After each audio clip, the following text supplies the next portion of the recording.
L'épisode du jour, bien, c'est un petit sujet mécanique, mais petit sujet particulier. C'est sur les bons et mauvais usages des pieds à vélo. Que vous ayez finalement un pied premier prix, comme on peut en trouver chez Lidl, chez Decathlon, ou un pied beaucoup plus haut de gamme, portatif, comme ce produit partout là, donc un pied pliant bien sûr, ou un pied électrique, la fixation du vélo, eh bien, c'est généralement une pince. Et cette pince, il y a plusieurs choses à savoir pour avoir un bon usage. Et puis surtout, ne pas faire souffrir votre vélo. Et là, forcément,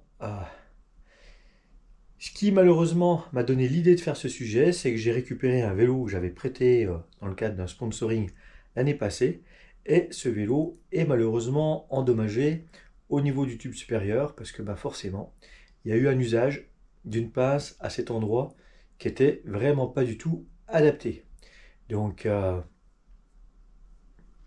voilà, avant que ça vous arrive, eh bien, avant de serrer un vélo, avant de mettre un vélo sur un pied, il faut vraiment avoir en tête deux choses. Ou serrer le vélo avec une qualité de serrage, et je vais aborder cette qualité à travers deux axes. À la fois, est-ce que ma pince a un serrage de qualité dans le sens que les pads caoutchouc qui appuient sur le cadre sont-ils en bon état, tout simplement. Et puis, est-ce que je ne serre pas trop fort? Est-ce que je peux serrer à cet endroit-là? Et c'est vraiment des questions qu'il faut se poser. Est-ce que mon type de serrage est adapté? Et est-ce que je choisis de serrer vraiment au bon endroit? Donc voilà ce que je vais passer en revue sur ce sujet. Donc pas de sentier aujourd'hui, c'est parti mon kiki quand même. Alors voilà, typiquement là, sur un vélo qui a été serré, entre guillemets, endommagé, on retrouve malheureusement ces rayures là sur le côté. Et il s'agit bien d'un impact. On a la petite araignée, la petite croix. Et ça, c'est pas de la rayure, hein. On a malheureusement quelque chose qui est venu serrer le cadre ici. Alors ce sont les premières couches, heureusement. Mais bon, quand même, ça fait toujours chier. Et puis on a aussi également une trace ici.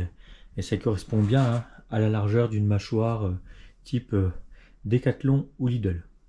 Ce qui est vraiment important dans tous les cas, et ça vous pouvez avoir les yeux indiscrets en magasin, c'est l'état de la pince que va utiliser le mécano pour prendre votre vélo. Là vous voyez, on a des caoutchoucs qui ont été utilisés, hein. Ça c'est clair que ce pied il est quand même pas mal utilisé, mais quand mes caoutchoucs sont trop abîmés, qu'est-ce que je fais? Je les change, parce que les grandes marques, comme partout, vous avez la référence, la 1960, ce sont les morts de remplacement. Dans le même esprit, pour tout ce qui est cadre un petit peu spécifique, notamment avec des tiges de sel aéro, il existe une autre référence, et ça c'est vraiment un accessoire que pour moi les magasins se doivent d'avoir. Il me semble que c'est 1971, la référence chez Partool. Il s'agit d'un adaptateur qui se fixe sur la pince et l'embout existant et qui vient en fait apporter un plat. Donc si j'ai une tige de sel aéro, ça fait carrément le job. Si j'ai besoin de le fixer sur quelque chose de plat, j'en mets deux. Et là, le tour est joué. Forcément, si je ne les remplace pas, ces embouts, j'ai des embouts qui sont dans cet état-là, hein, ça peut vite créer des dommages. Et là, ceux-ci sont à changer, hein, et ils arrivent vraiment au bout. Parce que si on commence à avoir du métal qui vient au contact, et notamment sur ces zones-là, ça, c'est carrément gênant.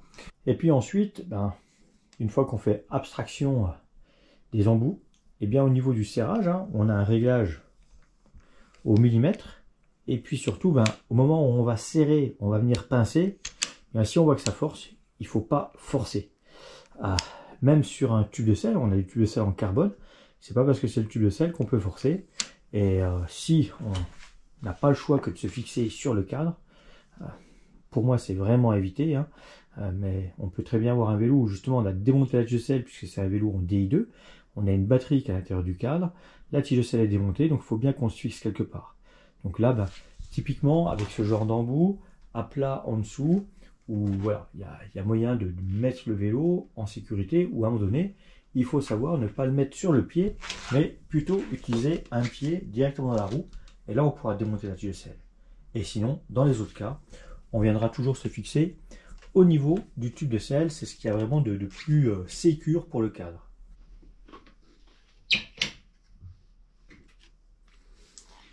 D'ailleurs, sur un tube de sel, par expérience, même si j'ai un tube rond, je peux très bien laisser l'embout aéro, c'est pas gênant. Et là, forcément, je vais serrer mon pied de façon à ne pas créer de surtension, quitte derrière à remettre un quart de tour si nécessaire. Là, ensuite, il n'y a pas de souci. Mon vélo tient bien, j'ai pas de risque de créer des dommages au cadre, ça c'est vraiment important.